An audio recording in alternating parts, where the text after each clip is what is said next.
තෙරුවන් සරණයි. සංඛාරුප්පත්ති සූත්‍රය. මජ්ක්‍ධිම නිකායේ තුන්වෙනි කාණ්ඩයේ බුද්ධ ජයන්ති ත්‍රිපිටක මාලාවේ 12 වෙනි ග්‍රන්ථය. 257 වෙනි පිටුව. සංඛාරුප්පත්ති සූත්‍රය.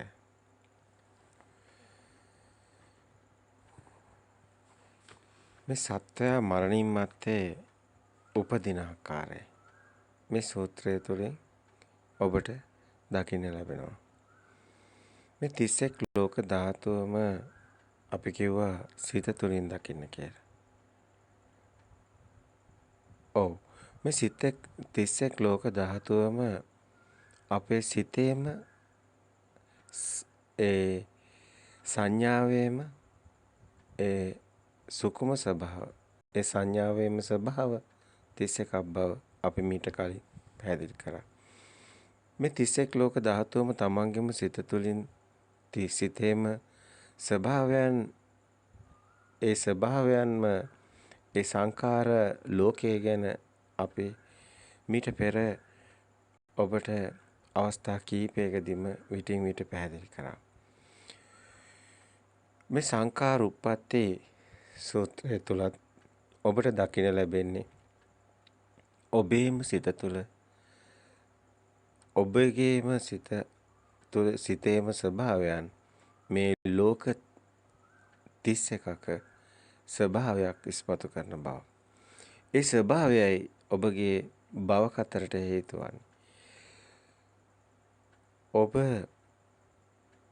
සම්මුතිය තුළ කතා කරනවා නම් අපි කතා කරනවා මෙරි මෙරි උපදින සසරක් ගැන. හැබැයි ඔබ නොදන්නවා වුණාට ඔබගේම සිතේ මේ මොහොතේ ඒ ස්වභාවය ඔබ හුස්ම ගියොත් ඒ අවසාන හුස්ම ගියොත් ඒ ස්වභාවයටයි ඔබට නැවත උප්පත්තියක් පනවන්නේ. ඒක ඔය පොත්පත් පරිශීලනය කරන අය පවා දන්නවා. ඔය අභිධර්ම පොත්පත් පරිශීලනය කරන අයට චිත්ත වීතිවල පැහැදිලි කරන කාරණා ඒවා අනුසාරයෙන් පවා ඔබට වැටහෙනවා. ඒ කම්ම නිමිත්ත, ගති නිමිත්ත, අවසාන මොහොතේ සිතට එන සංඥාව, ඒ සංඥාවේ ස්වභාවයටයි සකස් වෙන්නේ කියන එක. ඒ චිත්ත වීතිවල පෙන්නන ඒ මානීය මක්කට අතිමානීය කුක්කුරෝ කියලා අපි අර නිතරම කියනවා. මානෙ නිසා වදුරෙක් වෙනවා. තව ටිකක් මානෙ වැඩි වුණොත් බල්ලෙක් වෙනවා. මෙන්න මේ පැහැදිලි කරන්නේ මේ සිතේම ස්වභාවයන්. ඔබ ආසා තිබෙනවා දුටුගැමුණු රජතුමා අවසාන මොහොතේ රුවන්වැලි සෑය අභියසට ගොස්. ඒ රුවන්වැලි මහා සෑය එතකොට නිම කර නැති බව. ඒ නිසා සුදු රෙදිගෙන ඒ රුවන්වැලි සෑය ඒ විදිහට සකස් කර දුටුගැමුණු රජුරන්ට දර්ශනය වෙන සලස්වපු බව. ඒ අවස්ථාවේදී ඒ දුටුගැමුණු රජුරන්ගේ සිතේ ඇති වුණු ඒ සංඥාවේ ස්වභාවය දිව්‍යමය ස්වභාවයක් බව. මෙන්න මේ විදිහට ඔබට ධර්මයේ තුල බොහෝ කාරණා අසන්න ලැබෙනවා. අපි හිතනවා අපේ මේ සම්මුතිය තුල මේ මෑත යුගයේ වෙන විට බොහෝ පොත්පත් පවා ලියවිලා තියෙන ආකාරයට ඒ සාහිත්‍ය රසවින්දනාත්මකව පොත්පත් ලිවීම තුළ ඒ කතාවස්තු ගොඩනැගීම තුළ අර ධර්මයේ තියෙන වටිනා ධර්මයේ ඒ හරේ සැඟව ඇති බව. මේ කතාවස්තු වලින් ඒ කතාවස්තු වලට රැවටීම නිසා අර සත්‍ය ධර්මයේ යට වැළලී යාමක් සිදු වී තියෙනවා. බොහොම කාරුණිකව මේ දිහා බලන්න. ඔබටත් දකින්න ලැබේවි. අපි හිතන්නේ බාහිර දිව්‍ය ලෝකයක් තියෙනවා. සේරම ආගම්වල ඒ විදිහටයි දෙයක් තියෙනවා නම් ලෝකෙකුත් තියෙනවා නම් හොඳ කියලා නරක කියලා අන්ත දෙයක්කුත් තියෙනවා නම් හොඳ ලෝකයයි නරක ලෝකයයි කියලා අන්ත දෙකකුත් පනවගෙන ඉන්නවා. අපි කවදාවත් අපි කවදාවත් දැකලා නැති, අපි කවදාවත් දන්නේ නැති දෙයක් වුණත් අපි සංඥාවකින් දරා ගන්නවා. ඇමරිකාවක් තියෙනවා, ජපානෙත් තියෙනවා, කැනඩාවක් තියෙනවා, රුසියාවක් තියෙනවා. කවදාවත් ඔබ රුසියාවට ගිහිලා නැති වෙන්න පුළුවන්. කැනඩාවට ගිහිලා නැති වෙන්න පුළුවන්. ඇමරිකාවට ගිහින් නැති වෙන්න පුළුවන්. ජපානයට ගිහින් නැති වෙන්න පුළුවන්. නමුත් එහෙම දෙයක් තියෙනවා කියලා අපිට සංඥාවක් තියෙනවා. අපි සංඥාව තුළ දෙයක් කරගත්තොත් ඒකමයි හේතුව භවයට. දෙයක් තියෙනවා නම් එතන ඔබට දුකක් තියෙනවා. මේ ධර්මයේ තුළ තියෙන බොහොම නිර්වුල් පැහැදිලි කිරීම ඔබට මේ බුද්ධෝත්පාද දේශනාවලින් අහන්න ලැබෙනවා. ඒවා තුළ කිසිදු විචිකිච්ඡාවක් සැකයක් උපදින හේතු නැහැ. ඔබ හොඳින් අසන්න. හැම දේශනාවක්ම අපට ඕනි ඔබට ඇත්තම එලි කරන්න. ඒ සත්‍යම පැත්ත පෙන්වන්න. අපි දන්නවා විවිධාකාර විදිහේ ඒ සිතුවිලි වලින් ඒ අපේගේම ඒව තවත් හොඳින් ඒව පරිශීලනය කරන්න දිරිමත් වීම සඳහා සමහර විට මේ විදිහට සාහිත්‍යාත්මකව බොහෝ කරුණු එකතු කළා විය හැකියි. නමුත් අපි දක්ෂ වෙන්න ඕනි. ඒ පිරිසිදු ධර්මයේ ඒ තුලින් පෙර තමන්ට පිරිසිදු කරගන්නට. ඒ මොනවද අතිශෝක්තිය, මොනවද යථාර්ථය. ඒ යථාර්ථය දකින්න තමන් නුවණක් තියෙන්න ඕනි. මෑත යුගයේ අපිට දකින්න ලැබෙන අවාසනාවන්ත සිද්ධියක් තමයි පුජ්‍යල සරණ යාම. අපි බුදු සමයට ගියොත් බුදුන් වහන්සේ පුජ්‍යල සරණ යාම අගය කළේ නැහැ. ඔබ හොඳින් දන්නවා. වක්කලි මේ කුණු ශරීරයේ දිහා බලාගෙන මොකද කරන්නේ වක්කලි? මේ කුණු ශරීරයේ බුදු කෙනෙක් නැහැ. ඒකයි ඇත්ත. ඒකෙන් අපිට ගම්ම වෙනවා බුදුන් වහන්සේ කුමක්ද මේ පෙන්වන්නේ? බ්‍රෝහිතත් ලෝකේ බාහිරින් හොයන්න එපා. බාහිරේ අපිට පේන දේ තුළ දෙයක් තියනවාද එහෙමනම්? ඒක නේද ඒ පණිවිඩේ. හොඳින් බලන්න. වක්කලි මේ කුණු ශරීරයක් දිහා බලාගෙන මොකද කරන්නේ කියලා අහන්නේ මේ සිද්ධාර්ථ කය නෙමෙයි බුද්ධ කියන්නේ. අපි ඔබට ධර්මයේ තුල මනාකොට පෙන්වුවා. සිද්ධාර්ථ තාපසතුමා බුද්ධත්වයට පත් වුණා. උපකාන ප්‍රශ්නවලුත් ඒක මනාව ඔබට වැටහුණා. ස්වාමීනි ඔබ මිනිස්සෙක්ද, දෙවියෙක්ද, බ්‍රහ්මයෙක්ද, ගන්ධබ්බයෙක්ද? ඒ කියන්නේ සත්වෙක්ද, පුජ්‍යලෙක්ද? සත්වෙ පුජ්‍යලෙක් නෙමෙයි කියන එකයි නැහැ. මම මිනිසෙක් නෙමෙයි, දෙවියෙක් නෙමෙයි, බ්‍රහ්මයෙක් නෙමෙයි, ගන්ධබ්බයෙක් නෙමෙයි කියනකොට ඒකේ තේරුම. එහෙනම් බුද්ධ කියන්නේ කවුරුද? අන්න උපකාන ප්‍රශ්නේ ඒකයි. මේ ධර්මයේ තුල ගාශේෂේ බෝධිමූලයේ සිද්ධාර්ථ තාපසතුමා බුද්ධත්වයට පත් වෙනවා. අලුයම මැදියම තුන්යම ත්‍රිලෝකනාථ කියන. කාම භූමියත්, රූප භූමියත්, අරූප භූමියත් ජය අරගෙන තුන් භූමියේම ජය අරගෙන සම්මා සම්බුද්ධත්වයට පත් වෙනවා. තමන්ටම ස්වයම්භූ ඥාණයෙන් තමන් මේ ධර්මය අවබෝධ කිරීමමයි සම්මා සම්බුද්ධත්වයට පත්වීම කියලා බුදුන් වහන්සේ සම්බෝධි සූත්‍රය තුළ මනාකොට පැහැදිලි කරනවා. මේ තුලින් අපිට වැටහෙනවා ගයාශේෂයේ බෝධිමූලයේ බුද්ධත්වයට පත් වෙලා බුදුන් වහන්සේ මේ ධර්මයේ දේශනා කරන්නේ මේ ධර්මයේ මිනිසුන්ට වටහා ගන්න හැකි වේවිද කියලා හිතනවා. ඒකට හේතුව මේ සමාජයේ අනුගත දෙයක් නෙමෙයි මේ බුදුන් වහන්සේ ලෝකෙට හෙළි කරන්නේ. ඒ අනුසෝතය තුළ ඒ සමාජයේ තියෙන දේ නෙමෙයි ඇත්ත. අපි දකින දේ, අපි හිතන දේ නෙමෙයි ඇත්ත. අන්න බුදුන් වහන්සේ ලෝකෙට හෙළි කරන්නේ පෙර නොඇසූ විරුදහම.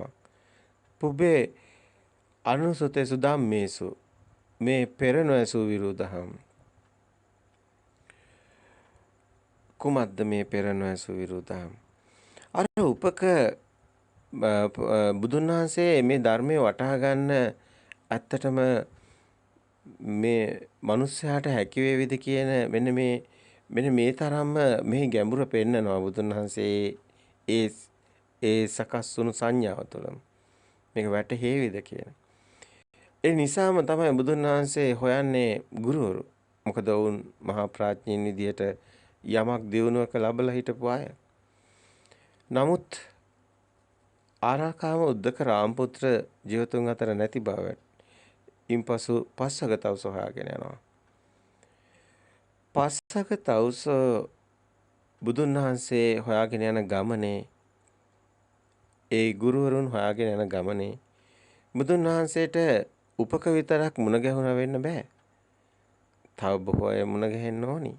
සාමාන්‍ය යථාර්ථයට අපි කිව්වේ ඒකයි නුවණ පාද ගන්න කියලා. අන්ධකාරයේ හුදකලාව යනවා නෙමෙයි. සාමාන්‍ය එදිනෙදා අනිත් අය වගේම මේක පොඩ්ඩක් අපි මෙනෙහි කරොත් තේරෙනවා. හැබැයි උපකගේ ප්‍රශ්නේ මෙතන තියෙනවා. ඒක වැදගත් නිසායි. ඒ සත්වේ පුජ්‍යලයක් නෙමෙයි බුද්ධ කියන්නේ කියන පණිවිඩේ ඔය උපකගේ ප්‍රශ්නවල තියෙන්නේ. ස්වාමීනි ඔබ සත්වේ පුජ්‍යලේ නෙමෙයි නම් කවුරුන්ද? ඔක තමයි ඔකේ ගම් වෙලා තියෙන්නේ. මම බුද්ධ වෙමි. මේ බුද්ධ කියන්නේ සත්ව පුජ්‍යලයක් නෙමෙයි. අපි ගාව මේ ඉන්ද්‍රිය ගෝචර මනස තුලයි සත්වේ පුජ්‍යලයක් හටගෙන තියෙන්නේ. ආත්ම සංඥාවක් තියෙන්නේ. ඒ ශබ්ද වර්ණ ගන්ධ රස පහස උණුසුම සීතල තද ගතිය කියන මෙන්න මේ දේ මෙන්න මේ පංච ආයතන මේ ප්‍රසාද ඔස්සේ එන දේවල් නේද එකට එකතු වෙලා අපිට පුජ්‍යල සංඥාවක් ඇති කරලා තියෙන්නේ. පුංචි දරුවා මේ ලෝකේ එළිය දකිනකොට පුංචි දරුවා මේ කිසිවක් දන්නේ නැහැ. ඉරක් තියනවද හඳක් තියනවද මනුස්ස ලෝකයක් තියනවද දිව්‍ය ලෝකයක් තියනවද මේ නිතිරියන් ලෝකයක් තියනවද මේ ප්‍රභාස්වර පුංචි දරුවා දන්නේ නැහැ. පුංචි දරුවාගේ සිත ප්‍රභාස්වරයි කියන්නේ මෙන්න මේ කෙලෙස් නැති නිසාමයි. පුංචි දරුවාට අපිට සංඛාර පනවන්න බෑ. සබ්බේ සංඛාරා. ස්කන්ධානම් පාතිභාවෝ ආතන පටිලාභෝ අයං උච්චේ ජාති. මහණෙනි ඇසේ උපතයි උපත. බුදුන් වහන්සේ ලෝකේ පනවන්නේ මේ ඇසෙන් දෙයක් බලලා දෙයක් කියලා ගත්ත තැන. ඒ කියන්නේ ආයතන විඥාණයට දෙයක් පේන්නේ නැහැ. ආලෝකයට නම් ආලෝකයේ විතරයි චක්ක ප්‍රාසාදේ. ශබ්දේ නම් ශබ්දේ විතරයි වර්ණ ප්‍රාසාදේ. මේ ගන්ධ මේ චෝත ප්‍රාසාදේ. එතකොට මේ අසකන දිව නාසය කය කියන මේ ආයතන වල එන ප්‍රසාද ටික එකතු වෙලා හැදෙන එක තමයි මනෝ ප්‍රසාදය කියන්නේ. මනෝ විඥානය දැන ගැනීම. පොත කියන දැන ගැනීම. පොත කිව්වේ නෑ පොත කියලා. අඹගා කිව්වේ නෑ අඹගා කියලා. ඒ කියන්නේ අපිට එන ආයතන විඥාන මේ හඳුනන්නේ. හැබැයි මන ආයතනේ ඒ පංච ආයතනේ හඳුනන්නේ නෑ. මන ආයතනේ කියන්නේ මේ සියල්ල එකට එකතු වෙලා එන එක. ශබ්දයයි වර්ණයයි ගන්ධයයි රසයි පහසයි උණුසුමයි සීතලයි එකට එකතු වෙලා එන එකයි මන ආයතනේ. එතනින් තමයි පොත මේ සඳ කියලා හැදෙන්නේ. අපිට දෙයක් තියෙන්නේ. එතනයි උපත ජාති ධම්ම සූත්‍රය පෙන්නනවා.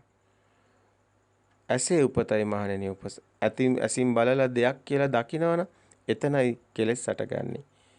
අන්න අවිද්‍යාවයි දෙයක් කර ගැනීම. එහෙම දෙයක් කොහෙවත් නැහැ. අන්නේ දෙයක් කියලා දැනෙන එකමයි අවිද්‍යාව. ඒ රැවටීමයි අවිද්‍යාව. එතනමයි මෝහය නොදන්නකම. එතනමයි එහෙනම් අපි දෙයක් කරගත්තේ ඒ ගත්තොත් ඒක සංකාරය. ඒ සකස් කරගත් එකයි එකතු කරගත් එක සකස් කරගත් එක සංකාරය. සංකතං සංකාරත්තය සංකතං අபிසංකරෝති. සංකාරත්තය සංකතං අபிසංකරෝති. මේ කියන්නේ සකස් වෙන නිසා නැවත නැවත අபிසංකරන දෙයක් බවට පත් වෙනවා. රූපං රූපත්තය සංකතං අபிසංකරෝති. මේ පෙන්නන්නේ අපි මේ දෙයක් කියලා අපි ලෝකයක් තියනවා කියලා එතනින් තමයි අපි හදාගෙන තියෙන්නේ. පුංචි දරුවා ප්‍රභාස්වරසිතේ අපිට මේ රාග දේශමෝ ඇලෙන ගැටෙන ස්වභාවය දෙයක් තියනවා කියලා පනවන්න බෑ. ඒ නිසායි ප්‍රභාස්වරං චිත්තං කියන්නේ. එතකොට මෙතන අපි මේ පැහැදිලි කරේ අපි මේ සිත තුළ හැදෙන සංකාර ලෝකේ අපි දකින්න ඕනේ. ආයතන වලින් එන දේවල් නිසා හැදුණු සලායතන ලෝකෝ කිව්වේ ඒකයි. වර්ණ ශබ්ද වලින් හැදුණු ලෝකයක්. වර්ණ ශබ්ද උණුසුම සීතල තද ගතිය සියල්ලම සම්පටිච්ඡන්න වෙනවා. ඒ පටිච්ච සමුප්පාද අවිද්‍යාව පත්‍ය සංකාර කියන්නේ ඒ නිසාම. ඉතින් මෙතනදී අපි ඔබට මේ උද්දේශ පාඨය තුළ බලනකොට සංඛාර උප්පත්ති සූත්‍රය මේ අපි කතා කරන අපේ මේ මැරිලා උපදින කතාව මේ තුල තියෙනවා.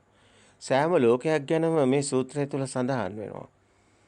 ඒ සෑම ලෝකයකම උප්පත්තිය ඉපදෙන හැටි නැති වෙන හැටි. හැබැයි ඔබ හිතන්නේ බාහිර ලෝකයක් ගැන. හැබැයි බුදුන් වහන්සේ පැහැදිලි කරන්නේ මේ සිත තුල ලෝකෙ මැවෙන්නේ කියලා. සිත තුල මැවෙන ලෝකේ තමයි ඔබට සකස් වෙන්නේ. එතනින් දකින්න. ඔබ රැවටෙන්න යන්න එපා. ඔබේම සිතයි සියලු ලෝකයන්. සංකාරයි සියල්ලම. ඔබේ විඥාණයට එහා දැන ගැනීමක් ඔබට තියෙනවද? ඔබ විඥාණයට එන දේ නේද දැනගන්නේ? ශබ්දයක් කියලා. කන නැත්තම් ඔබට ඇහෙනවද? එහෙනම් කන කියන්නේ සෝත විඥානේ දැන ගැනීම නේද? ඇස නැත්තම් ඔබට පේනවද? එහෙනම් ඒ ඇස කියන්නේ ඒ චක්කු ප්‍රාසාදයේ තුල දැන ගැනීම නේද? ඒක දෙයක් කර ගැනීම නේද මනෝවිඤ්ඤාණ චිත්තානුපස්සනාව තුළ අපි පෙන්වන්නේ. ඔබට මේ බුද්ධෝත්පාද දේශනාවල චිත්තානුපස්සනා දේශනාව හොත් ඔබට ඒක වැටහෙවි හොඳට. මේ ආයතන විඤ්ඤාණය මුකුත් නොහඳුනන බව. මන ආයතනයෙන් බව සියල්ල වැටෙන්නේ. ඉතින් බොහොම නිර්වුල්ව මේ දේශනා ඔබට පෙළගස්සලා තියෙනවා. මේ සිත හැදෙන හැටි. ඇත්තටම සිත කියලා දෙයක් නැති බව. ඒක වේගෙත් තුල සකස් වෙන බව. ඒ රූපන්තිකෝ ආවසෝ රූපං කියපු තැන. ඒ කජ්ජනීය වග්ගය තුල බුදුන් වහන්සේ පෙන්නන කාරණා මේ නැවත එකම රූපේ වැටීම තුල අර කාටුන් එකක් චිත්‍රපටයක් හදනවා වගේ දෙයක් මෙතන සිද්ධ වෙනවා. ඒ නිසා තමයි සම්පටිච්ඡන්න සම්තීර්ණ වොත්තපන ජවන් කියන චිත්ත වීති වල පෙන්නන්නේ මේ රූප එකේ නැවත එකට එකතු වෙන වේගය නිසායි. එයයි වේදනා සංඥා සංකාර කියන්නේ. සම්පටිච්ඡන සම්තීර්ණ වොත්තපන ජවන් කියන එක වේදනා සංඥා සංකාර. ඒ සංකාර කරන එක තමයි ඇත්තටම ඒ ජවන් කියලා කියන්නේ. මේ ධර්මයේ පැහැදිලි කරන ආකාර කීපයක් විතරයි. ධර්මය කියන්නේ මේ සිතට එන අරමුණයි. සිත කියන්නේ අපි අඹ ගහේ කොළ 5000ක් තිබුණාට අපි එක අඹ කොළයක නාරට විඤ්ඤාසයේ බැලුවොත් මුළු අඹ ගහේම කොළ දැක්කා වෙනවා. මෙන්න මේ වගේ. ගඟ ගලනවා, වැස්ස වහිනවා, හුලඟ හමනවා. ගලන ගඟක් කොයින්ද? ගඟ කියන්නේ තියෙන දෙයක් නෙමෙයි. හැබැයි ඒක තියෙනවා කියලා ගැනීමයි අපේ සක්කාය දෘෂ්ටිය. වැස්ස කියන්නේ වතුර බිඳුව වැටෙනවට වේගයෙන්. හැබැයි වැස්ස කියලා දෙයක් තියෙනවා කියලා ගැනීමයි අපේ සක්කාය දෘෂ්ටිය.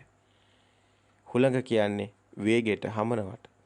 නමුත් හුලඟ කියලා දෙයක් කර ගැනීමයි අපේ සක්කාය දෘෂ්ටිය. මේ තියෙනවා කියලා ගත්ත දෘෂ්ටිය සක්කාය දෘෂ්ටියයි. අපි ඔබට ඒවා දිගින් දිගට සූත්‍ර වලින් පවා පෙන්වනවා. ඒ වගේම තමයි අපි මේ සිත කියලා දෙයක් නැහැ. අර ගඟ ගලනවා වැස්ස වහින උලඟමනවා කිය උපමා. සිත කියන්නේ වේගයට සකස් වෙන එකක්. ඒකත් සක්කාය දෘෂ්ටියමයි. අර උපමා මේ උපමේය. මේ සිත දකින්නයි. මේ එක සිතක් හරියට දැක්කොත් මේ ගලන හැම සිතක්ම ඒ දැකීම තුළ තියෙනවා. මේ මොහොතේ එක අරමුණයි කොහොමද තියෙන්නේ? එක මොහොතක එක සිතයි පවතින්නේ. එක ආරම්මණය. එහෙනම් ඒ දකින්න එකයි නිවන් දකින්නවා කියන්නේ. ඒ දැකලා මිදෙන එකයි නිවන් මඟ තුළ ඔබට හමුවන්නේ. ඒ දැකීමයි ඒ විදසුන් නුවණ සත්‍ය දැකීම. ඒ ඇත්ත කරගත්තොත් එතන තියෙන්නේ රැවටීම.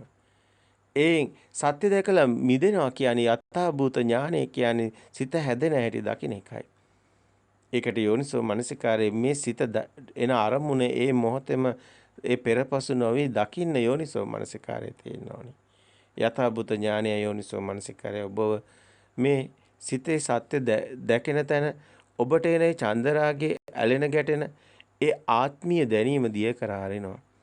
ඒ රාග දේශ මොහ කෙලස් කියන්නේ ඒ ආත්මීය දැනීමමයි. ඒ රාග දේශම කෙලස් දිය කර යෑමමයි අන්න ආශ්‍රව කෙලෙස් වෙනවා කියන්නේ. ඇත්තටම මෙතන දිය කර යෑමට වඩා දිය වී යාමක් තියෙනවා. කරනවා නෙමෙයි වෙනවා කියන එකයි ඔබටම වැටහෙවි. ධර්මයේ තුලත් ඒ මනාකොට තියෙනවා.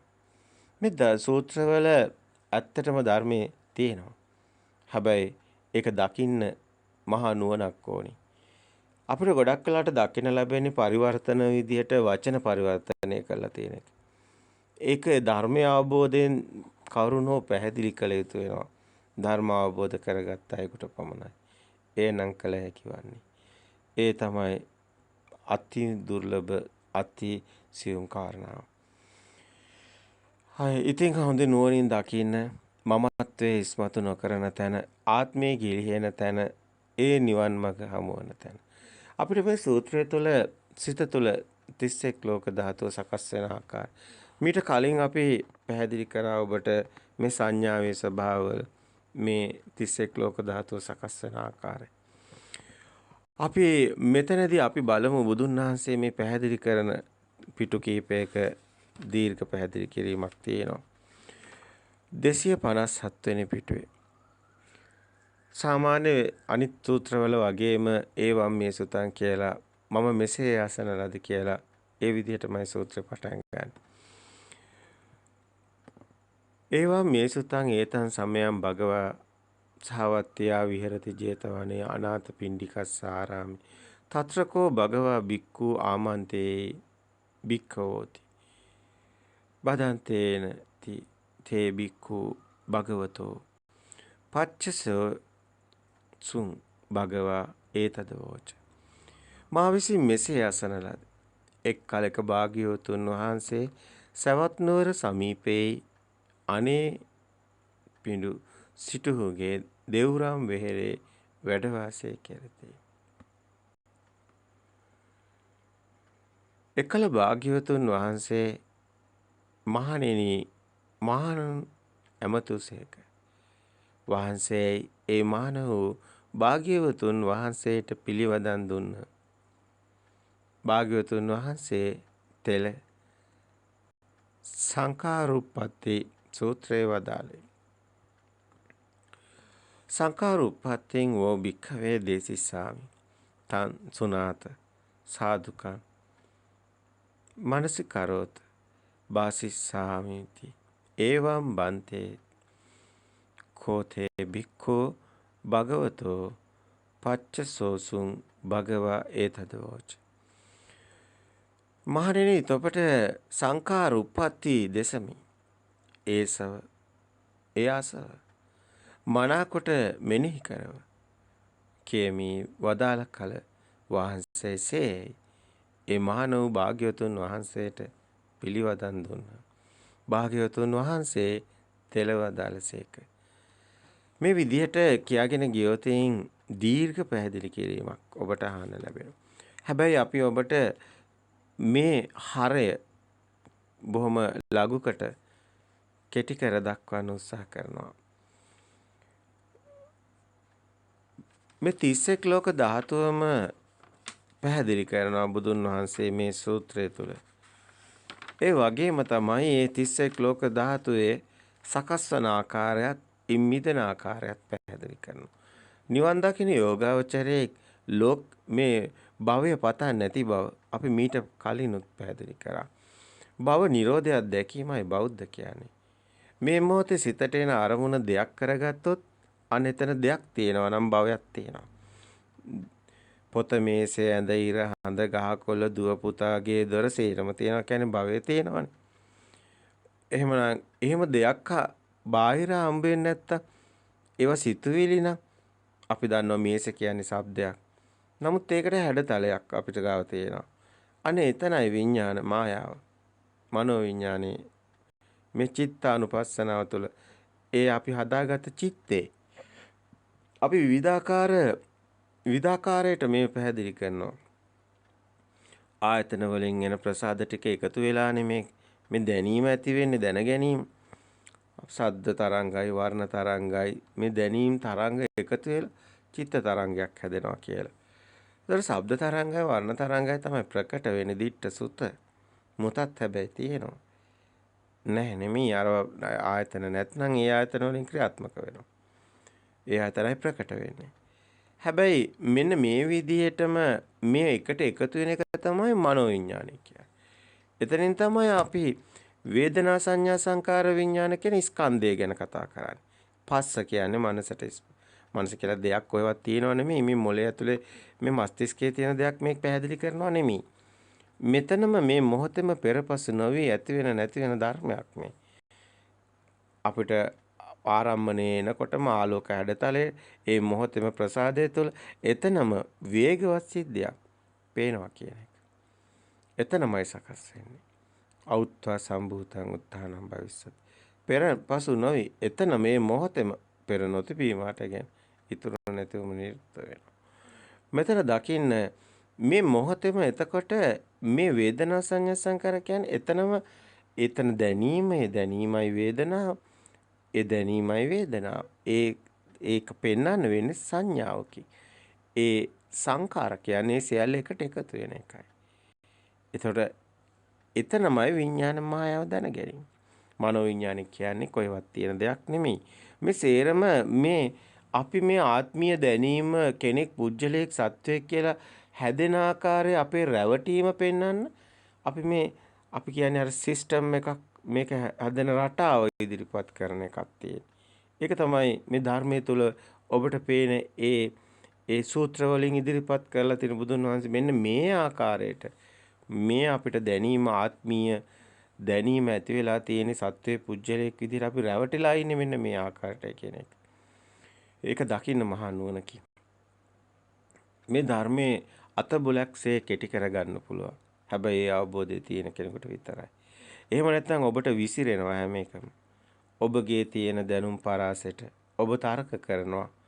නමුත් ඔබට ප්‍රත්‍යක්ෂ නම් ඒකට තර්ක නැහැ. ඒ ඔබගේ ප්‍රත්‍යක්ෂයයි. ඒ විදිහට ඔබ මේ ධර්මයේ නුවණින් දකින්න. එතකොට මේ 31 ලෝක ධාතුවම තමන්ගෙම තියෙන අපි මේ මනෝවිඤ්ඤාණයනේ අපි මේ මමේ කියලා අපි කතා කරන්නේ තමන්ගේ කියලා කතා කරන්නේ.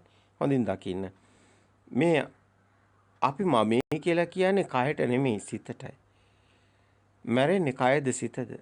අපි මේක නිතරම අහනවා. මැරෙන්නේ සිතයි. හැම මොහොතෙම සිතක් ඉපද නිරුද්ධ වෙනවා. ඔබ හොඳට බලන්න ඔබගේ හුස්ම නැති වෙනකොට ප්‍රසාද නවතිනවා. ඒත් එක්කම ඔබගේ මනෝවිඤ්ඤාණය එතකොට එතනින් සිත නැති වෙනවා කියන්නේ නේද? ඔබගේ හුස්ම නවතිනකොට. එතකොට ඔබගේ කයෙන් වැඩක් තියනවද? නැහැ. ඒක නිසා නේද කය වලලා දාන්නේ. ඒක නිසා නේද කය ආදාහනය කරන්නේ. එහෙමනම් මේ සිතයි මේ මම කියලා අපි අරගෙන තියෙන්නේ. එහෙනම් අපි කිව්වේ ඔබගේ ඇඟිල්ලක් කපනවා, කකුලක් කපනවා, කකුල් දෙක කපනවා, රසනීප වුණා, දියවැඩියා වැදුනා. ඔබට ඒක දකින්න ලැබෙනවා. එතකොට ඔබගේ මගේ ඇඟිල්ල නැහැ, මගේ කකුල් නැහැ, මගේ අතපය නැහැ. එතකොට ඔබ කොහෙද? මේ කය නෙමෙයි ඔබ කියන්නේ. සිතයි කියන එක පෙන්වන්නයි. අපි ඒ උපමාව ඔබට ගෙන හැරපෑවේ. එහෙමනම් මේ සිත කියන්නේත් කොහෙවත් තියෙන එකක් නෙමෙයි. ඇත්තට මේක සංඥාවක්. සංඥාවක් නිසායි අපි අසුර කරන්නේ සංඥාවක්. නිමිත්තක් කියන්නේත් ඒකමයි. ආරමුණ කියන්නේත් සංඥාවක්මයි. වේදනා සංඥා සංකාර කියලා ධර්මයේ තුල එකින් එක විග්‍රහ කරන්නේ ඔන්න ඔය නිසායි. ඒකයි මනෝවිඤ්ඤාණය දැන ගැනීම. එතකොට මෙතනදී මහණෙනි තොපට සංකාර උප්පත්ති දේශමි. මහණෙනි මේ සස්නේ මහණ ඔන්න අපි දැන් පටන් ගන්න යන්නේ මේ 31 ලෝක ධාතුව තුළ මේ උප්පත්තිය ඇති වෙන ආකාරය පෙන්වන්න. බුදුන් වහන්සේම එතකොට මෙතනදී 31 ලෝක ධාතුවේම ස්වභාවයත් එකින් එක පැහැදිලි කරමින් තමයි මේ උප්පත්තියත් ඇති වෙන ආකාරයත් ඒ ධර්මයේ දකින්න ඉම්මිදෙන ආකාරයත් පැහැදිලි කරන්නේ. ඒ කියන්නේ ලෝකයක් තියෙනවා කියලා ගත්ත කෙනාට සංඥාවක් තියෙනවා තියෙන බවට. අර පුංචි දරුවා මොකුත් දන්නේ නැහැ කිව්වේ. අපි දැන් දැනගන්නවානේ දිව්‍ය ලෝකයක් තියෙනවා. අපිට බාහිරින් කියනවානේ. අපිට දානවානේ. මේ දිව්‍ය ලෝකයක් තියෙනවා, නිර්යයක් තියෙනවා, බ්‍රහ්ම ලෝකයක් තියෙනවා, අරූපාවචර බ්‍රහ්ම ලෝක තියෙනවා, රූපාවචර බ්‍රහ්ම ලෝක තියෙනවා. කොයිතරම්ද ඔබගේ දැනුම තියෙන්නේ? ඒ තරමට ඔබගේ ඒ කියන්නේ සංඥාවක් තියෙනවා. සංඥා අபிසංකරණය කියන්නේ දෙයක් කරගත්තා කියන එකනේ. එහෙමනම් ඔබට භව කතරකුත් තියෙනවා. ඔබ දන්න නිසාමයි ඔබට භව කතරක් තියෙන්නේ. හොඳින් දකින්න ඕනි තැනක් මෙතන. එතකොට 31 ලෝක ධාතුව ගැන අපි පොඩ්ඩක් කෙටියෙන් ඉස්සලා එක වාක්‍යයකින් වගේ කියමු. ඔබ දන්නවා මේ කාම භූමිය, රූප භූමිය, අරූප භූමිය කියලා බුදුන් වහන්සේ ගායසීසේ බෝධි මූලේ 3 භූමිය ජයගත්තා කියලා. මේ කාම භූමියට අපි 11 ලෝකයක් ගැන කතා කරනවා. අපි කතා කරනවා මේ ධර්මයේ තුල විවිධාකාර වචන දසදහසක් ලෝක ධාතු. ඒ ගැනත් මේ සූත්‍රය තුල තියෙනවා. එතනදී අපි කතා කරනවා කාමාවචර ලෝක 11යි, රූපාවචර ලෝක 16යි, අරූපාවචර ලෝක 11යි කියලා. කාමාවචර ලෝක 11 ගැන කියනකොට අපි කියන්නේ සදේව්ලොව, දිව්‍ය ලෝක 6යි, මනුස්ස ලෝකයයි, සතර අපායයි. සතර අපාය කියන්නේ අසුරේ, പ്രേත ලෝකේ, තිරියන් ලෝකේ, නරකේ. මනුස්ස ලෝකේ. ඊට පස්සේ අපි කියන සදේව්ලොව, චතුර්මහා රාජිත, තාවතින්සේ, යාමේ, තුසිතේ, නිම්මාන රතේ, පරිනිම්මිත වසවර්තේ මේ සදේව්ලොව කියනවා. ඒ විදිහටම අපි රූපාවචර බ්‍රහ්ම ලෝක 16ක් ගැන කියනවා. එතනදී මේ පරිනිම්මිත වසවර්තිය කියන මේ දිව්‍ය ලෝකයේ අවසානයෙන් පස්සේ පටන් ගන්න බ්‍රහ්ම පාරිසජ්ජේ බ්‍රහ්ම පුරෝහිතේ මහා බ්‍රහ්මේ ප්‍රථම ධානයේ කවුරු හරි ධාන අවස්ථාවේ එතන හිර සංඥාවේ හිර වෙන එක තමයි ඒකේ තේරුම. බුදු සමයට අපි ගියාම ඇයි මේ වචන තියෙන්නේ කියලා ඔබට දකින්න ලැබෙයි. මහා බ්‍රහ්මයා ලෝකෙමවලා තියෙන්නේ. ඒ බ්‍රාහ්මණ සංකල්ප තමයි ඒ ගොඩක් බ්‍රාහ්මණයෝ ගාව තිබුණේ. ජටිලයෝ නිගණ්ඨයෝ බ්‍රාහ්මණයෝ ලෝකේ මෞංකාරයේ මතයි පටවලා තිබුණේ. අදත් ඔබ දකිනවා දෙයක් තියෙනවා කියලා ගත්ත තැන බාහිර ලෝකයක් තියෙනවා කියලා හිතන තැන එතකොට මේ ආගම්වල සංකල්ප ගොඩක් තියෙන්නේ ලෝකේ මෞංකාරයක් උඩ තියලා. අයි නොදන්න දෙයක්නේ. මුකුත් දන්නේ දැන් නොදන්න දෙයකට කෙනෙක් පනවගෙන ඉන්නවා. දෙයිය ලෝකෙ මැව්වා කියලා. ඒ මෞංකාරයේ හදාගෙන ඊට පස්සේ දෙයක් තියෙනවානේ දැන් ලෝකයක් මන එන ලෝකෙ මවන කෙනෙක් ඉන්න එපේ. අනේ පුජ්‍යල සංඥාවේ මේ දිහා බැලුවොත් ඔබටත් හිතෙයි ආ ලෝකේ කවුරු හරි මවලා ඇති කියලා. කවුරු හරි මේක බලන් ඉන්න. මේ ඇත්තටම අපේම මනසේ තියෙන නොදියුණුකම. මුළු ලෝකෙම මේ බොළඳ මානසිකත්වයට කොටු වෙලා තියෙන්නේ. බොහොම ටික දෙනාටයි මේ සත්‍ය අවබෝධ වෙන්නේ. ඒකටත් මහා නුවණක් ඕනනේ. හරි ලේසි, හරි බොළඳයි, පටු දේවල් ලාභයි. නමුත් ඒ උතුම් දේවල් එහෙම ලාභෙට හම්බුවේ කියලා හිතන්න පුළුවන්ද? බෑනේ. ඒ වගේ තමයි බුදුසමය මීට අවුරුදු 2500කට කලිනුත් මේ ලෝකේ මහා බ්‍රහ්මයා මැව්වා කියලා. ඒ විදිහටයි හිතාගෙන හිටියේ. ඒ බ්‍රාහ්මණයෝ. ඒ විදිහට එයාලා නම් හදාගත්තා. එයාලා භාවනා කළා. එයාලට තේරුණා මේ භාවනා කරනකොට එන සෝයක් තේනවනේ සමාධිය පාවෙනවා. විතක්ක ਵਿਚාර ප්‍රීතිසුඛ ඒකාග්‍රතාව කියලා. ප්‍රථම ධ්‍යාන, ද්විතීක ධ්‍යාන, තෘතීක ධ්‍යාන, චාතුර් ධ්‍යාන. මේ ධ්‍යානවල ඒගොල්ලන් ඒ සංඥාවල ස්වභාවයට ලෝක පවතින බවට. ඒ සංඥාවේම ස්වභාවය තුළ හිර වෙලා හුස්ම ගියොත් ඒ සංඥාවෙම සිර වෙන එකයි ඒකේ තේරුම. ඒ නිසා තමයි මේ ධ්‍යාන අවස්ථාවලට තමයි මේ ලෝක රූපාවචර ලෝක ටික තියෙන්නේ. පනවගෙන තියෙන්නේ. මෙතනදී බුදුන් වහන්සේ නාම රූප කියන්නේ අපි මේ සිත්විලියෙන් දෙයක් කියලා හදන එකනේ. දෙයක් නැති බව දකින තැන සුකුම ස්වභාවයක් තියෙනවා. හැබැයි එතනදී බාහිර ලෝකයක් හම්බෙන්නේ. අනේ සුකුම ස්වභාවයට ඒ ස්වභාවය තමයි නාම රූප වලින් මිදෙන ස්වභාවය තනක් පනවන්න බැරි ස්වභාවය සුද්ධාවාස කියලා බුදුන් වහන්සේ පෙන්වනවා. ප්‍රථම ධ්‍යානයෙන් අපි පොඩ්ඩක් ඒ ටික පෙන්නුවොත් මේ රූපාවචර බ්‍රහ්ම ලෝක 16. කාම භූමියේ අපි කාමාවචර ලෝක 11යි. අපි කියවනේ රූපාවචර බ්‍රහ්ම ලෝක 16ක් කියලා. මේවත් සිත තුළමයි. මේ කාම භූමිය සිත තුළින් දකින්න. මෙහෙම මේ කම් සැප විඳින එහෙම අපිට තේරෙනනේ වචනේ පරිසමාප්තියෙන් කාම භූමිය කියනකොට ඒකේ ඒකේ විඳින දෙයක් තියෙනවා. පිනවන දෙයක් තියෙනවා. විඳින දෙයක් පිනවන දෙයක් තියෙනවා කියලා දැනෙන ස්වභාවයමයි කාම භූමිය. ඒක දකින්න. ඒක රූප සංඥාවක් අපිට තියෙනවා. සංඥාවක්. ඒ සංඥාවේ දෙයක් නිරූපණය කරනවා. ඒකයි රූප සංඥාවක් කියන්නේ. එතකොට ඒ ස්වභාව තමයි අපි මේ ඒකත් සිත තුළින් දකින්න. තුන් භූමියම සිත තුළින් දකින්න. බුදුන් වහන්සේ කොහෙවත් ගිහලා යුද්ධ කළා තුන් භූමිය ජය අරගෙන ත්‍රිලෝකනාථ කිව්වේ නැහැ. සිත තුළින් තුන් භූමිය දැකලා ජය අරගෙනයි ත්‍රිලෝකනාථ කියලා කිව්වේ. එහෙමනම් සම්මා සම්බුද්ධත්වයටපත් වෙන්නේ. එහෙමනම් අපි ගත්තොත් මේ සදෙව්ලොවෙන් පස්සේ ප්‍රථම ධ්‍යානෙ බ්‍රහ්ම පාරිසජ්ජේ බ්‍රහ්ම පුරෝහිතේ මහා බ්‍රහ්මයේ කියලා කියනවා. ලෝක තුනක් ගැන. ඒවත් මේ බ්‍රහ්ම කියලා තියෙන්නේ මේ මහා බ්‍රහ්මයා ලෝකෙ මෙව්ව කියන සංකල්පයේ උඩයි. ඒ බ්‍රාහ්මණයෝ දාගත්ත නම් ටිකයි. දෙවෙනි ධ්‍යානයේ අර ධ්‍යාන අවස්ථාවේ විතක්ක ਵਿਚාර ප්‍රීසුඛ ඒකාග්‍රතාව. විතක්ක ਵਿਚාර සංසිඳනකොට ප්‍රීති සුඛ ඒකාග්‍රතාව කියන. අනේ දෙවෙනි ධ්‍යාන අවස්ථාව තමයි ඔය පරිත්තාබේ අපමානාබේ ආබස්සරය කියලා කියන්නේ. අපි කියනවා ආබස්සර බ්‍රහ්ම ලෝකෙන් ආවා කියලා. ඒ කියන්නේ මේ ද්විතීක ධ්‍යාන. විතක්ක ਵਿਚාර සංසිඳන තැන. ඒ දෙවන ධ්‍යාන අවස්ථාව. අපි මීට කලිනුත් මේවා පැහැදිලි කරලා තියෙනවා ඔබට දිව්‍ය ලෝකවල සත්‍ය කතාව කියන තැන. ඒ දේශනා මාලාව අසන්න. ඔබට මනාකොට අහන්න ලැබේවි.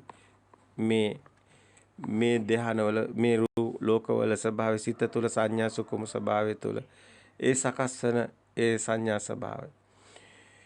බුදුන් වහන්සේ විවේකත ප්‍රීසක සුකුම සත්‍ය සංඥාව මේ විදිහට බුදුන් වහන්සේ පෙන්නන විවේකත ප්‍රීතිසුඛ සුකුම සත්‍ය සංඥාව සමාජ ප්‍රීතිසුඛ සුකුම සත්‍ය සංඥා කියලා මේ සංඥාවේ ස්වභාවයටයි මේ ලෝකේ සකස් වෙන්නේ කියලා. එතකොට දෙවෙනි ධ්‍යානෙටත් ඒ ධ්‍යානය කියන්නේ සිත තුළ ගති අපි ගත්තොත් එහෙම උග්‍රහ නිමිත්ත පටිභා නිමිත්ත කියනකොට බාහිර කියලා අපි ගත්ත දේ සිත තුළින් දකින එක උග්‍රහ නිමිත්ත. පටිභා නිමිත්ත කියන්නේ බාහිර කියලා දකින එක. ඊට පස්සේ ඔබ දෙයක් එහා බලලා ඒ දේ නිමිත්තක් විදියට අරගෙන ඒ දැස් වහගෙන ඒ නිමිත්ත සිත තුළින් දකිනවා නම් අන්න ඒක රූප සංඥාවක්. අන්නේ තමයි ඒ ලෝකවල ස්වභාවය ඔබට අන්නේ සුකුම ස්වභාවත් එක්ක දකින්න. අන්න සිත තුළින් ඔබ දකිනවා දැන් සංඥා. රූප සංඥා ස්වභාව. දෙයක් ඒ තියෙන බව දැනෙන නිසානේ ඒ ස්වභාවයක ඉර වෙලා ඉන්න එකක්. සංඥාවක ඉරවීමක් ඇතවතේ. ඒතර පරිත්තාභය අපමානාභය ආබස්සරේ කියන ඔය ද්විතීක ධ්‍යාන. ඒ තෘතීක ධ්‍යාන වලට එනකොට විතක්ක ਵਿਚාර සංසිඳලා ප්‍රීති සංසිඳලා සුඛ ඒකාග්‍රතාවය තියෙන තැන. අන්න එතන තමයි අර ආබස්සරයෙන් පල්ලෙහාට එන තැන. මේ ගැන ලොකු කතාවක් අපි ඉස්සරහට කරමු. මේ මොකද්ද මේ ධර්මයේ තුල තියෙන දේ අපි පැහැදිලි කරමු නිර්මලව. මෙතනදී අපි මේ 31 ලෝක ධාතුවට කොහොමද මේ බුද්ධ දේශනාවට අනුගතව පැහැදිලි කරමු. එහෙනම් තෘතික ධානයේ උපදින ඒ ධාන ලෝක ටික තමයි ඒ සිත තුළින් මේ සංඥාවේ ස්වභාවයි මේ තියෙන්නේ. පරිත්ත සුභේ අපමාන සුභේ සුභ කින්නකේ කියන්නේ තුන්වෙනි ධානයේ. ඒ ධාන අවස්ථාවේ ඉර වෙන එක. හුස්ම ගියොත් ඒ ලෝකවල ඉන්නවා කියන්නේ. එම ලෝකයක් කොහෙවත් තියෙනව නෙමෙයි. නමුත් මේ සුකුම ස්වභාවයේ ඉස්මතු කරන්න අර බ්‍රාහ්මණය ටික වේදේ තුල අර බ්‍රාහ්මණ භාවනා තුල අර සමතේ වඩනකොට ඒ සුකුම ස්වභාවවල හිර වෙන ස්වභාවයේ සංඥාවේ ස්වභාවයේ හිර වෙන ස්වභාවයම තමයි බුදුන් වහන්සේ මේ පෙන්නන්නේ. ඒක බුදුන් වහන්සේ ඒවා ඒ විදිහටම ගත්තාම පහසුයි ගැටෙන්නේ නැහැ. එතකොට පේනතේ ඒ ස්වභාවයමයි කියලා. එතකොට ඒ සංඥාවේ ස්වභාවය හිර වුණොත් ඒ ලෝකේ ස්වභාවයක් කියලා පෙන්නුවාට ඒ සංඥාවේම ස්වභාවයයි ලෝක ස්වභාවය කියන්නේ. එතකොට හතරවෙනි ධ්‍යානයෙන් මිය ගියොත් තමයි අර සංඥා වේදනා නොදැනෙන ස්වභාවයෙන් අර සුඛ ඒකාග්‍රතාව අන්තර ඒකාග්‍රතාවෙන්. එතකොට අසඤ්ඤතලයෙන්. එතකොට ඒ චාතුරු හතරවෙනි ධ්‍යානයෙන් පස්සේ වේදනා සංඥා අපි අර නිරෝධ සමාපත්තිය ගැන කතා කරන සංඥා වේදේති නිරෝධ සමාපත්තිය. ඒ සංඥාව නොදැනෙන ස්වභාවය තුළ ඒ ස්වභාවය තුළ හුස්ම ගියොත් ඒ සංඥාවේ ස්වභාවය ඒ ස්වභාවය තුළ ඉර වෙමින් ඉන්න එක. අන වේහප්පලේ අසං සංඤ්ඤය කියලා කියනවා. සංඥාවක් නොදැනෙන ස්වභාවයක්. අර නිරෝධ සමාපatti අවස්ථාවක්. මේ නිරෝධ සමාපත්තිය කියන්නේ නිවන නෙමෙයි. අපි ඒව වෙනම ඔබට පැහැදිලි කරා. අරහත් සමාධියයි නිරෝධ සමාපත්තිය අතර වෙනස. අපි ඊගාට බලමු මේ රූපාවචර බ්‍රහ්ම ලෝක විදිහටම තමයි ඔබට සුද්ධාවාස දකින්න ලැබෙන්නේ. ඒ කියන්නේ දැන් අපි ඒ කියන්නේ අපි කතා කරනවානේ ධ්‍යාන කුසලයෙන් උපදින අවස්ථානේ අපි ඒ සංඥා ස්වභාවයේ සිත තුළින් තමයි මේ ලෝක ටික දකින්නවනේ. ඒ හුස්ම ගියොත් ඒ ස්වභාවය හිර වෙලා ඉන්න එක. තියෙන තැනක් හොයන්න යන්න එපා. මේකට තියෙන තැනක් නැහැ. ඇත්තටම දැන් සිරස තියෙන තැනක් තියෙනවා. අපි ඒක අහලා තියෙනවා මේ.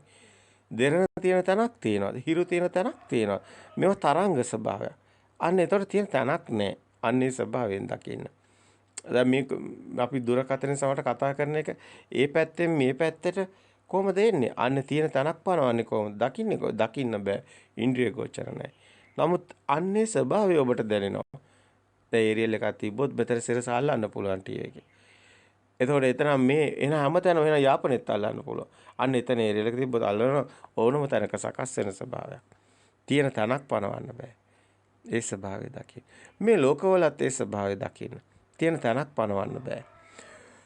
එතකොට සුද්ධාවාස කියලා පනවන්නේ මේ මාර්ගය තුල කටයුතු කරන අය, විශේෂයෙන්ම මේ නිවන් මාර්ගට යොමු වෙලා ඉන්න අය, සම්මා දිට්ඨියට එන කෙනා. සම්මා දිට්ඨියට එන කෙනෙක් නැහැ. කෙනෙක් නැති බව දකින තැන සංඥා සුකුම ස්වභාවයයි. අන්නේ ස්වභාවය සුද්ධාවාස කියන්නේ. තැනක් පනවන්න බෑ. සුද්ධ ස්වභාවය. එතන ඇත්තටම අර දැනෙන දැනීම් රාගදේශමෝ අර කම්පන චංචන දැනෙන දැනීම් රාගදේශමෝ දියවි ගිය තැනයි අරහත්ත්වයට ගිය තැන පනවන්න ලෝකයක් නැහැ. ඒ සංඥාව එතනින් ඇත්තටම පැනවීමක් කරන්න බෑ. ඒක අවබෝධය තුළ ප්‍රත්‍යක්ෂතාවය තුළ ඔබටත් දැනෙවි. හැබැයි යන්තම් හෝ ආත්ම සංඥාව දැනෙන ස්වභාවයක් තියෙනවනම් ඒ රාගදේශමෝ ස්වභාවයයි. ඒ ස්වභාවය යන්තම් හෝ තියෙනවා නම් අන්න සුද්ධාවාස බුදුන් වහන්සේ පනවනවා. ඒක මේ ලෞකික ධ්‍යානවල කතාව නෙමෙයි. ප්‍රථම ධ්‍යාන, ද්විතීක ධ්‍යාන, චාතුර් ධ්‍යාන කියලා අපි රූපාවචර මේ ලෞකික සමාධි අවස්ථාවල තියෙන සංඥා නෙමෙයි මේ. මේ ලෝකෝත්තර භූමියේ ස්වභාවය. ඒ ස්වභාවය වෙනස්. අනාගාමී භූමියෙන් ඔබට දකින්න ලැබෙනවා. අනාගාමී භූමියේ ආගාමී නැවත උපත නැවත ඒමක් නැහැ. අන්නේ සුද්ධාවාස ස්වභාවයයි. ඒ ස්වභාවයේ සුද්ධාවාසය කියලා පනවන තැනයි. එතකොට තනක් නැහැ. ඒ ස්වභාවයයි සුද්ධාවාස. එහෙමනම් ඒ පංච සුද්ධාවාස කියලා කියන්නේ අවීබේ, අතප්පේ, සුදස්සේ අකනිතා. එතකොට මේ අනාගාමී භූමියයි. අනාගාමී නාමෙන් රූපයෙන් මිදුණු තැනයි අනාගාමී. තව විදිහකින් කියනවා නම් බාහිර දෙයක් නැති බව දකින තැන සෝතාපන්න තැන. සිතේ දෙයක් නැති බව දකින තැන අනාගාමී. බාහිරයි සිතයි කියලා අන්ත දෙකක් නැති බව දකිනවනේ ඒ අනාගාමී. දෙයක් කියලා දෙයක් හමු වෙන්නේ නැතිව සද්ද වර්ණ කියලා වෙන් වෙනවනේ අන්නේ අනාගාමී භූමිය. ඒ සුද්ධාවාස අපි කව නියත සම්බෝධි පරායන. ඔබ මේ දේශනා බුද්ධෝත්පාද දේශනා අහන හැමෝම වගේ මේ දේශනා සවන් දෙනකොට ඔබට අහන්න ලැබෙනවා ඒ බාහිර අන්ත අජ්ජත් බයිද්දා කියලා අන්ත වලින් මිදුණු දාම. නාම රූප වලින් මිදුණු ඒ ස්වභාවය පනවන්න බෑ. හැම දෙයකින්ම මිදිලා හැම දෙයක්ම තියෙන තැන. අන්නේ සුද්ධාවාස ස්වභාවය. ඒ සංඥාව දකින්න. අවීපේ අතප්පේ සුදස්සේ ආකන්තා. ඊට පස්සේ අපි කතා කරනවා අරූපාවචර ලෝක ගැන. අරූපාවචර බ්‍රහ්ම ලෝක කියන්නේ ආකාසඤ්ඤායතන, විඥානඤ්ඤායතන, ආකිඤ්ඤායතන, නසන්නනාසඤ්ඤා. මේ ලෝක මේ භාවනා යෝගීන්ට අර සංඥා නොදැනෙන ස්වභාවය තුළ අරූපේ ප්‍රකට වන අවස්ථාව, රූප සංඥා අභිභව යන අවස්ථාව. අන්නේ තනයි. ආකාසඤ්ඤායතනේ ආකාශේ ප්‍රකට වෙලා, විඥානං ආයතනේ විඥානේ ප්‍රකට වෙලා. නොදැනෙන ස්වභාවය නැති කිංචි. ඒ කියන්නේ නැත් නෙමෙයි තියෙනවත් නෙමෙයි. ඒ ඇවිලා ආකිඤ්ඤා ආයතන. අන අරූපාවචර බ්‍රහ්ම ලෝක කියලා අපි කතා කරනවා. නමුත් ඔබගේ ස්වභාවය තමයි එළියේ ලෝකයක් ගැන හිතාගන්න එක. නමුත් එහෙම හිතන්න යන්න එපා. මේ සංඥාවේ සුකුම ස්වභාවය තුළ ඔබ හීනයක් දකිනකොට හීනේ කොහෙද තියෙන්නේ කියලා හිතන්නේ අන්න ඒ වගේ. නමුත් ඔබට එහෙම සංඥාවක් දැනෙනවා. අන්න ඒ වගේ. මේ අරූප සංඥාවල ස්වභාවය. සංඥාව නොදැනෙන ස්වභාවය ඒ භාවනා යෝගී භාවනාව තුළ හමු වෙන තැන. හැබැයි මේ නිවන් මාර්ගය යන අයටත් මේ රූප මේ අපි දෙයක් කියලා දකිනකොට ඒ දෙයක් තුළ අපිට අපිට යමක් පොතක් මේසයක් කියලා දකිනකොට ඒක අරමුණක් තුළ ඒ අරමුණේ තියෙනවා මේ තුන් භවයේම කාම භූමිය රූප භූමිය අරූප භූමිය තුන් භූමියම ඒ අරමුණ දෙයක් කරලම තියෙනකොට ඒ ඒ ඒ අරූපේ සැඟවිලා තියෙන අරූපේ යට ඒ කාම භූමිය ඒ වස්තුකාමේ ඒ පිනවීම එන්නේ අර දෙයක් කියලා සංඥාවක් නිසයි. අර රූප සංඥාවක් තියෙනවා. ඒ රූප සංඥාවක් තියෙනවනේ එතන අරූප සංඥාවකුත් තියෙනවා. එහෙනම් මේ තුන්බුවේම මිදීමක් තමයි මේ අපි මේ සත්‍ය දකිනකොට දෙයක් නැති බව දකිනකොට මේ සංඥා නිරෝධයක් කරා යන්නේ. ඒ කියන්නේ මේ සංඥාවේ සුකුම වීමක් සිද්ධ වෙනවා. ඇත්තටම මේ දෙයක් කරලා ගන්නකොට රළු සංඥා ඝන වීමක් තියෙනවා. දැන් අපි බලමු බුදුන් වහන්සේ පැහැදිලි කරන මෙන්න මේක බොහොම කෙටියෙන් පැහැදිලි කරන්න පුළුවන්. ඒක නිසා තමයි අපි මේ අවශ්‍ය වෙන්නේ මෙන්න මේ ලෝක ගැන තියෙන මේ ධර්මයේ තුල තියෙන කාරණාම. එහෙමනම් මහණෙනි මේ සස්නේ මහන සද්ධාවෙන් සමන්නාගත වෙයි, සීලෙන් සමන්නාගත වෙයි, සුතෙන් සමන්නාගත වෙයි, ත්‍යාගයෙන් සමන්නාගත වෙයි, ප්‍රඥාවෙන් සමන්නාගත වෙයි. ඔහුට මෙසේ සිතක් වෙයි. මම කාබි මරණින් මතේ මනසල් ස්වභාවයට පැමිණේ නම් මනයි ඒ සිත් තබයි. ඒ සිත් පිහිටුවයි. ඒ සිත් බවයි. මෙසේ ඒ සිත් බවයි. මෙසේ භාවිත මෙසේ බහුලීකත ඔහුගේ ඒ සංස්කාරයෝද විහරණයද එහි උපත පිනිස පවතී. මානෙනි මේ මාර්ගයේ මේ ප්‍රතිපත්තියේ ඒ උපත පිනිස පවතී. ඒ කියන්නේ මේ සූත්‍රයේ බොහොම පරිස්සමින් නිර්වුල් කරගන්න මේ සූත්‍රයට ඔබ රැවටෙන්න පුළුවන්. ඔබට මේ ධර්මයේ අවබෝධය නැති වුණොත් මේ මෙතනින් එහාට ඔබ පැහැදිලි කරන දේවල් බොහොම පරිස්සමින් හොඳින් නුවණින් ගන්න. ඔබත් මේ සූත්‍රය හොඳින් දකින්න. ඉද භික්ඛවේ භික්ඛු සද්ධාය සමන්නාගතෝ හෝති සීලේන සමන්නාගතෝ හෝති සුතේන සමන්නාගතෝ හෝති ඡාගේන සමන්නාගතෝ හෝති පඤ්ඤාය සමන්නාගතෝ හෝති තස්ස එවං හෝති අහෝ වතහං කායස්ස බෙහෙදා පරම් මරණ කත්‍ය මහා සලායනං සභා උපජ්ජයේති. ඒ ස්වභාවය උපජ්ජේති කිය. ඒ ස්වභාවයෙන් තුල ඒ ස්වභාවයෙන් නිසා දෙයක් තියෙනවා කියලා ගත්තොත් දිව්‍ය ලෝකයක් තියෙනවා කියලා ගත්තොත් ඒ තියෙනවා කියලා ගත්ත සංඥාව නිසායි උපදින්නේ. ඒ ඔබ ගාව මෙහෙම දෙයක් තියෙනවා කියලා ගත්ත සංඥාව නිසායි උපදින්නේ. හැබැයි මෙතන ඊට වැඩිය දෙයක් තියෙනවා ඔබට පැහැදිලි කරන්න. ඒ තමයි මහණෙනි මේ ශාසනයේ මහාන සද්ධාවෙන් සමන්නාගතයි, සීලෙන් සමන්නාගතයි, සුතෙන් සමන්නාගතයි, ත්‍යාගයෙන් සමන්නාගතයි, ප්‍රඥාවෙන් සමන්නාගතයි.